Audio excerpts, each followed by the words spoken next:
అసలు ఏమైతుంది మన తెలంగాణలో? ఎక్కడ పోతుంది మన తెలంగాణ? ఒకప్పుడు ఎట్లుండే మన తెలంగాణ, ఇప్పుడు ఎట్లుంది తెలంగాణ?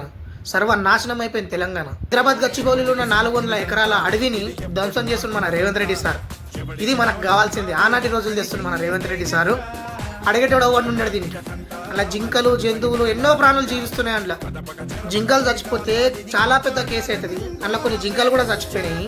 మరి ఇప్పుడు ఎవరిని మనల్రా? ఇప్పుడు ఎవరిని లోపటేయాలరా? తీసుకుపోయి ఏదైనా గవర్నమెంట్ రాష్ట్రాన్ని బాగుపరచడానికి చూస్తుంది. ఇది మాత్రం మన రాష్ట్రాన్ని సర్వనాశనం చేయడానికనే వచ్చింది కాంగ్రెస్ పార్టీ. సర్వనాశనమే చేస్తుంది మన తెలంగాణను. ఇప్పటివరకు ఏది మంచి పని చేసింది లేదు, కానీ మొత్తం ఇసంటి పనులే. ఏదో ఒకటి కూలగొట్టాలి, ఏదో ఒకటి నాశనం చేయాలి, ఏదో ఒకటి కబ్జా చేసుకోవాలి, ఇవే నడుస్తున్నాయి చెప్తా. మన తెలంగాణలో పని అనేది అయితే లేదు. ఎక్కడ గెలిపించిర్రా? ఎక్కడ ఓట్లేసిర్రా మీరు?